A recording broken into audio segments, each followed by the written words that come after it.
Private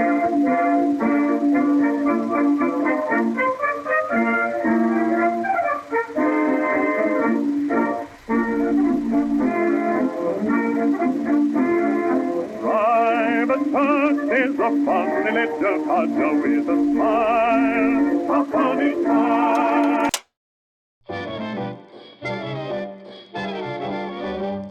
Woodrow Wilson changed everything. No, wait, don't click off. He really did. We seem to have this idea that the more famous presidents are only so famous because they were the most influential, for good or bad.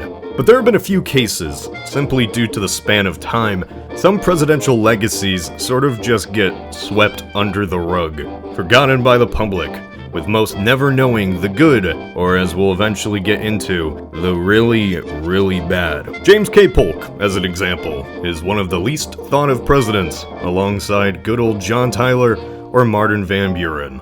But Polk was actually incredibly influential, being the main politician behind annexing Texas, going to war with Mexico, and taking half of its land under manifest destiny. But it was the 1840s, so who cares now? Woodrow Wilson got the same treatment too. To the common public, he's really just remembered for World War I and those 14 points you had to study in high school. But then, nothing more. In reality, Woodrow Wilson was not just one of the most influential presidents in US history. His policies and strange philosophies defined the 20th century and the international problems we face today. More defining than FDR, Kennedy, or Reagan, Wilson, the soft-spoken Princeton University president who won the election on a fluke, ended up causing every single event after World War I. I think Cypher, the cynical historian, puts it the best. There is a new party which it is difficult to characterize. Wilson! And hopefully by the end of our time together, you dear viewer have had that same reaction too. I want to imagine an alternate timeline. A thought experiment, if you will. One where Woodrow Wilson never became president of the United States. Never sat in office in one of the most important crossroads in American history. I don't want to talk about literally every single thing Wilson has done right now, but before we learn about his policies, well, let's learn about the man.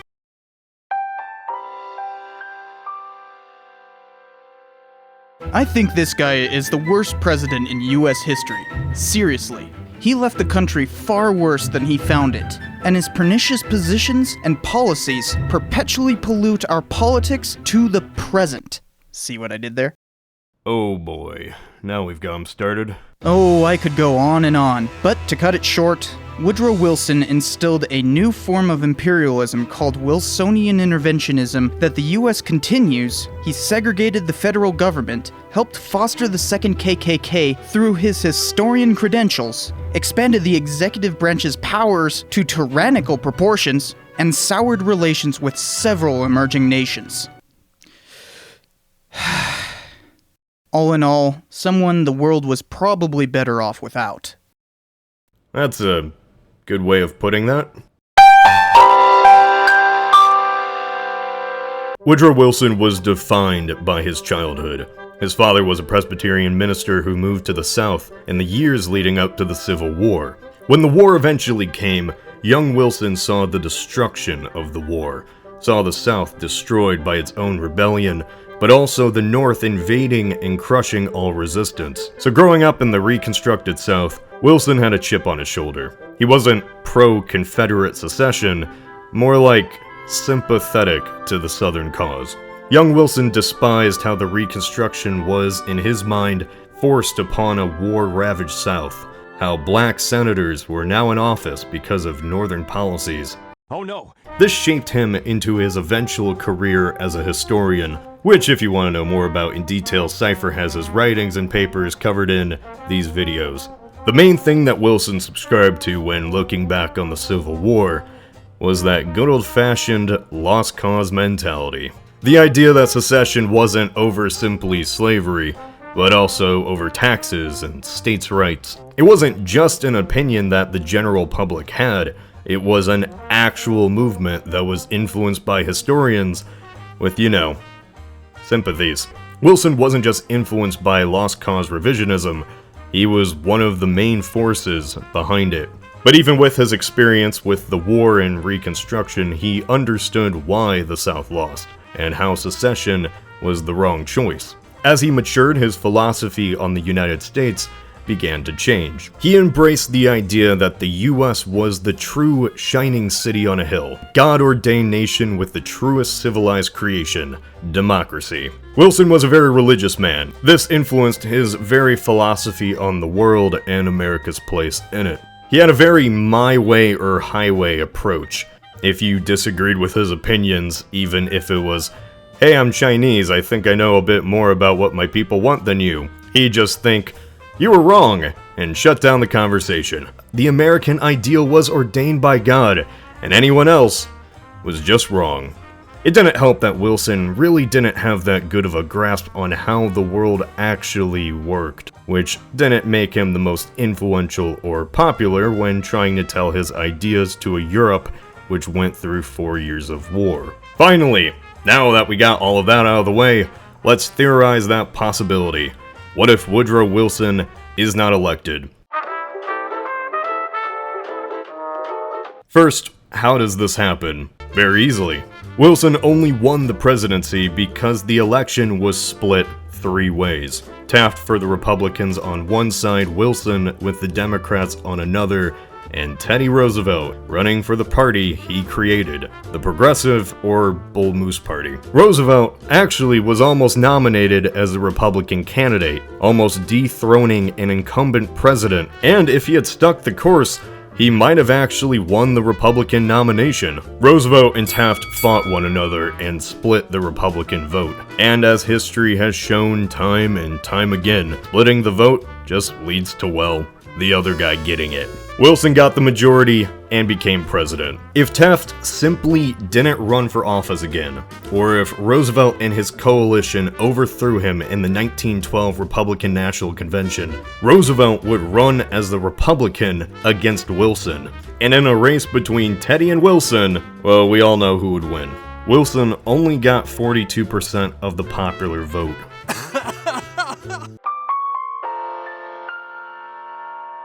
Alternate 1913. The world is on the cusp of war, and Theodore Roosevelt begins his 3rd term as president. And this would be the term that he knew would define him as a global leader. You see, the election of 1912 was probably the most important election in American history. Wilson and Roosevelt had staunchly opposite opinions on where the US should stand once the Great War began. Wilson wanted absolutely nothing to do with the war, which seems reasonable. It was an opinion shared by most Americans. Why get involved into the most deadly conflict in human history that seemed to be fought between bickering neighbors? But Wilson had his own, well, Wilson reasons for doing so as well. Remember that shining beacon ideal he had? That America was the start of a new age of civilization? He saw war as the antithesis to this great democracy, against European countries, that was. Wilson was actually pretty lax when it came to the US intervening in Latin America, or nations in his mind not developed enough for democracy. When this war was to be over, he dreamed America would be the mediator between the two sides, and create a middle ground as the moral leader for the West. Picking a side would only ruin such a dream. In fact, even when it came to the final moment in 1917, Germany started back up their unrestricted submarine warfare, sinking neutral ships and offering to Mexico to invade the United States. Wilson still was uneasy, but the tides had changed too far, and he realized America had to get involved.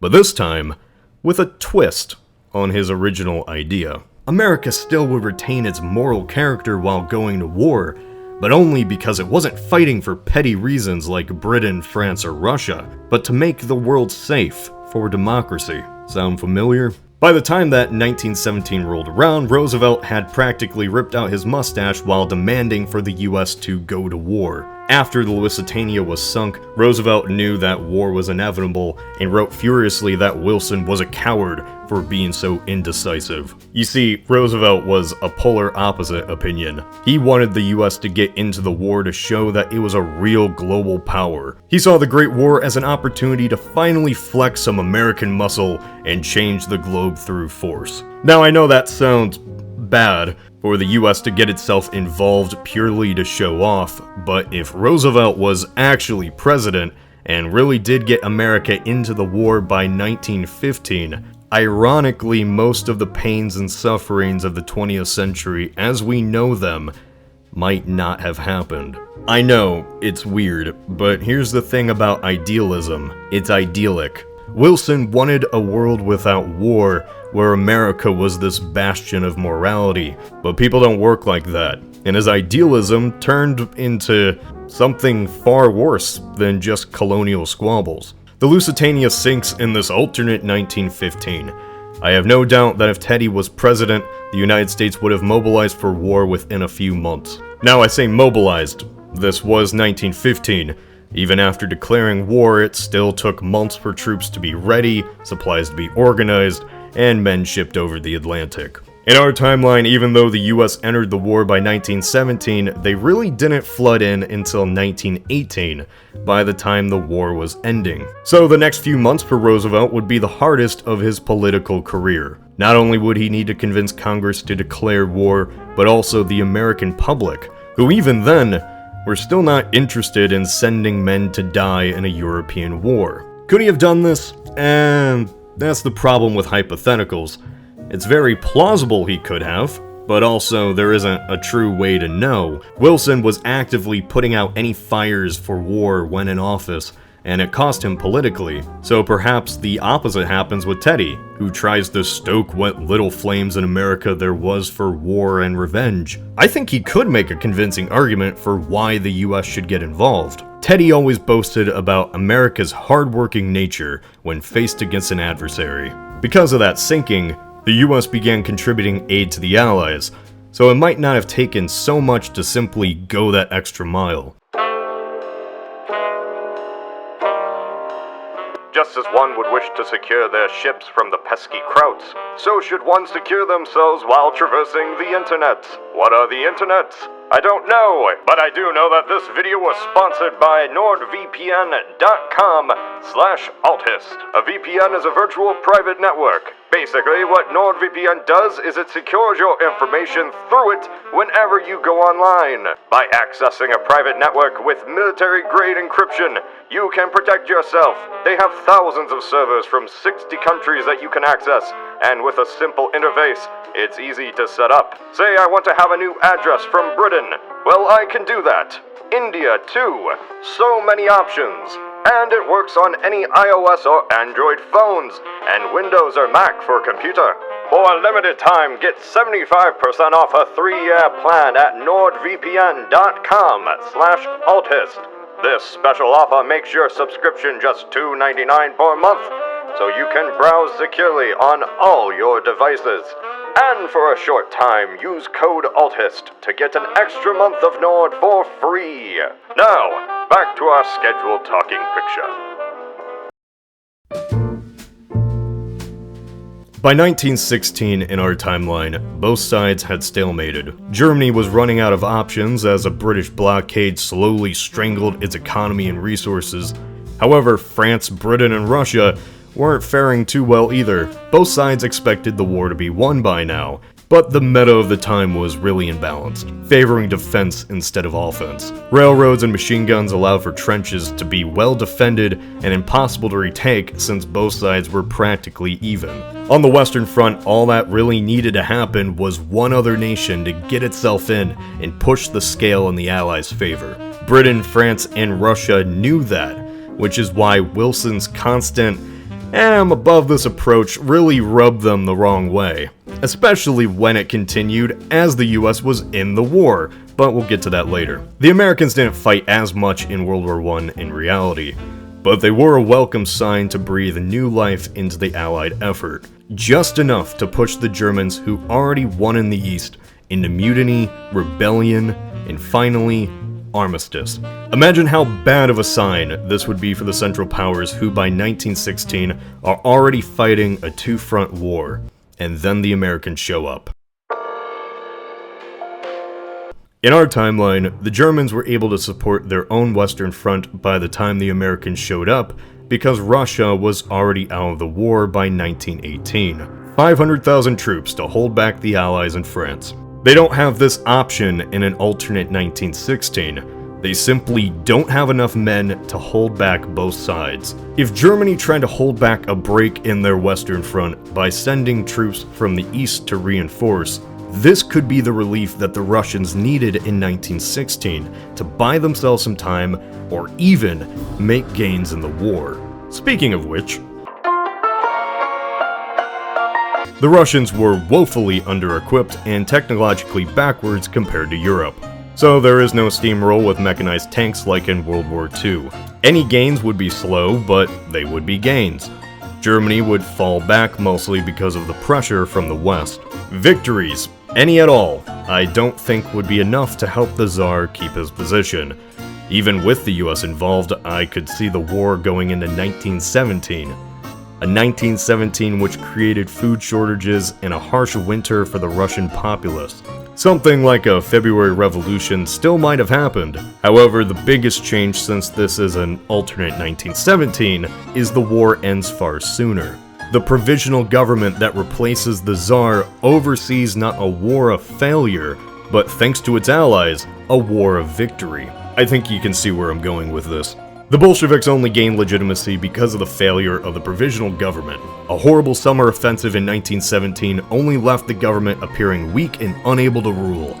The army had no supplies, they were rebelling and refusing to fight. This fanned the flames for another revolution, and wouldn't you know it, Lenin comes back into Russia, and the Bolsheviks, at the time only an extreme part of the Petrograd Soviet, take over.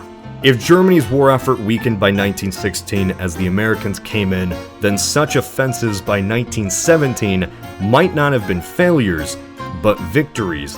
Or even the war might be over before any such offensive could take place. With the war ending under provisional government rule, this boosts their popularity and secures their position as leaders of a czarless Russia. There is no Brest-Litovsk Treaty which loses Russia its land, and so when that inevitable meeting of the victors occurs, well, Russia, being a part of the victors, doesn't allow any of its land like Poland, Ukraine, or the Baltic states to be lost. Russia survives the war without a communist revolution, which is why when I said Roosevelt wanting to get into the fight sooner, in hindsight, actually would have been the better timeline. And with that, the war probably ends around 1917. The Central Powers simply don't have the manpower or economic might of the Allies, with Britain and the US backing it. That's 2 years of fighting that never happened. Sure, millions by now have already died for a pointless war between 1914 to 1916 or 17. However, the war wouldn't be seen in the general mindset as such a tragedy, just an awfully brutal one, a taste of why modern war shouldn't be fought in Europe. Speaking of legacy of this war, if Germany was defeated easily militarily and they didn't have to face revolutions or the lack of supplies, there still isn't a way to predict how they would end up. The fate of their future is entirely in the treaty and how they would lose the war, which I can't predict for certain, but there are a few possibilities for how it turns out. So we'll just rush through this. Germany is defeated so badly, they end up losing land and become far smaller than even their post-war borders. The Kaiser resigns and Germany becomes a democratic nation. Germany is defeated just as badly as the first option, but the Kaiser remains in power with his influence greatly diminished, becoming something of a parliamentary monarchy like Britain. Germany loses the borders that it did in our timeline, however the treaty is not as severe. Or, the most extreme option, Germany is completely militarily defeated. The Allies push in and occupy the country just like in World War II. Basically, Germany as a nation doesn't exist for at least a few decades, or until they decide it can be on its own again. This would lead to a lot of colorful debate. on which power controls what. Really, there are so many options I could go on. This is what I could predict though, and it all centers around Wilson and Russia.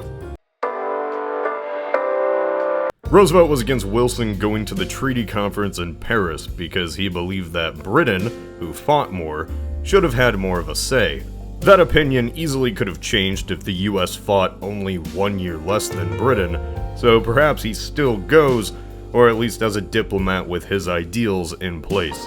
The main thing that changes in this timeline isn't the inclusion of Roosevelt, but the absence of Wilson. Wilson pretty much used the treaty conference as a way to promote his own worldview, the most infamous of which was, well, the League of Nations.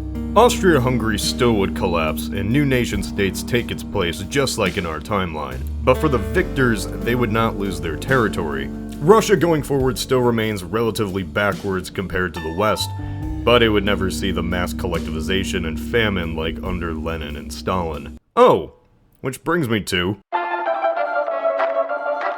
The collapse of the Tsar and the failure of the war was the perfect storm to allow such an extremist and violent section of Marxism to take over. The Bolsheviks were the farthest of extremists. They didn't just go after the former autocrats of Russia, but the Mensheviks, less extreme communists, and socialists as well. That iconoclastic, autocratic, and brutal zeal that became the defining mark of communism was birthed from Lenin and his war against anyone he perceived as an enemy of the revolution. Without Lenin, the entire fate of socialism in the West entirely changes, along with the enemy that basically fueled Wilsonianism into the modern day. Without the Bolsheviks, there is no great enemy. The rise of communism was such a series of specific steps, I doubt it would be replicated into the 20th century without Russia. It really was only because of the desperately poor environment in that country that led it to be. That brand of communism simply doesn't arise, left to the history books like anarchism. Oh, snap.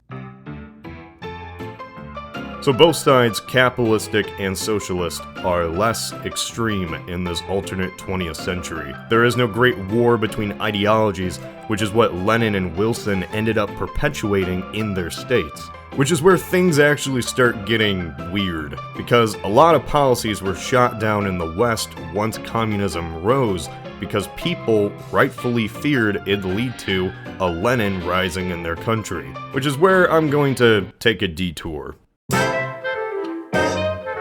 As with anything hypothetical, predictions aren't 100%, just possibilities and an alternate path. And in politics, just because a party or politician wishes to do something doesn't mean they could always do it. Opposition always exists, and those outcomes can't simply be predicted. However, if Teddy stayed in office to see the US win the war, this would have been a massive win for the Republicans. They'd have political clout, and potentially could have enacted some new legislation. Teddy, in his first 2 terms, had busted monopolies and created national parks. But he wasn't just satisfied with that. And in the 1912 election, he laid out his goals: a complete overhaul of lobbying in Washington, a registration for lobbyists and limits on campaign contributions, social insurance for the elderly, a nationalized health service, federal income tax, and an 8-hour workday. The most interesting idea for me is recall elections for those in office and judicial. Say the court makes a decision that the citizens disagree with. It can be overridden by popular vote. If Teddy was in office, it's likely the war would have taken up a majority of his 3rd term. But considering how hands-offish he wanted to be in the peace conference, unlike Wilson, I think he, or at least some in Congress, could have gotten a few of these concepts into legislation 100 years ago.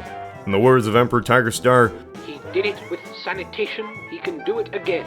so since we got that out of the way, I decided this last part will be... The fate of Germany in a quicker war is entirely up in the air.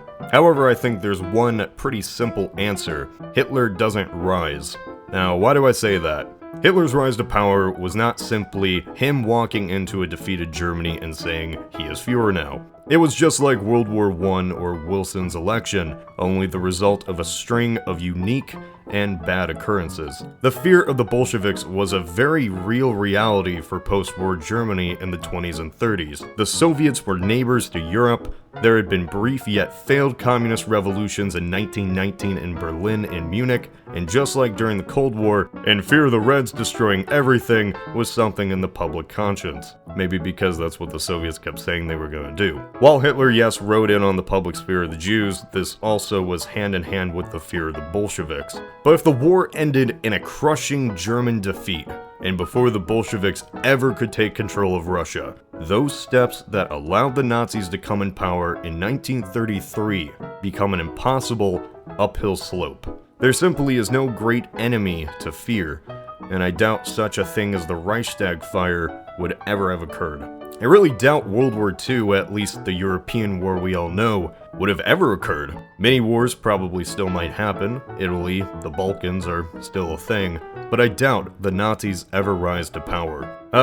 What else that wasn't Germany? Oh yeah, the federal government would have remained desegregated. Wilson did that. In fact, the history of civil rights in America might have also went down a different path. Wilson is a complex figure in history. He was a man of startling contradictions.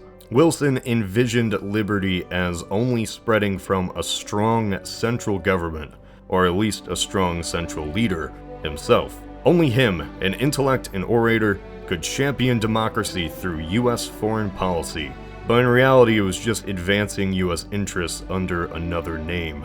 Wilson either purposely or unintentionally misunderstood the world he wanted to change, and create a mindset which didn't reflect that world, or at worst, didn't care to. Even outside Europe, Wilson used his ideology to send the US into Latin America to protect their interests.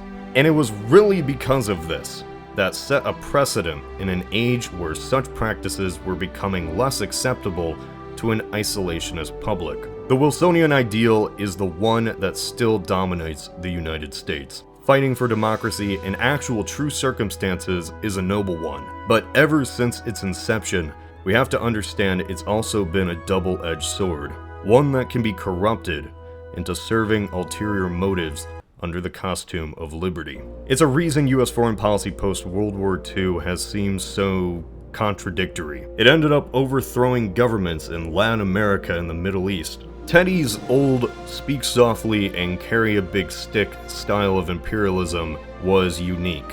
It wasn't colonialism. The US was sick of that after the Philippines. It was more of get in, get out. Wilsonianism was about transforming the country that the US invaded. Wilsonianism did replace this old imperialism, but also modified it enough for imperialism to evolve and survive in the next stage of global empire. The battle over ideologies, the Cold War, or now, the battle between West and East. You know how they say the road to hell is paved with good intentions? Well, our road to hell was paved by mixed intentions. Wilson transformed foreign policy into a holier-than-thou, protector of civilization approach, even when, it wasn't. But guess which one stuck around the longest? Now you may say, Cody, this was 100 years ago. Surely you can't put the blame on the rise of communism, Nazism, foreign endless wars, and the Cold War all on one man's presidency, can you? Yes.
did it with sanitation, he can do it again.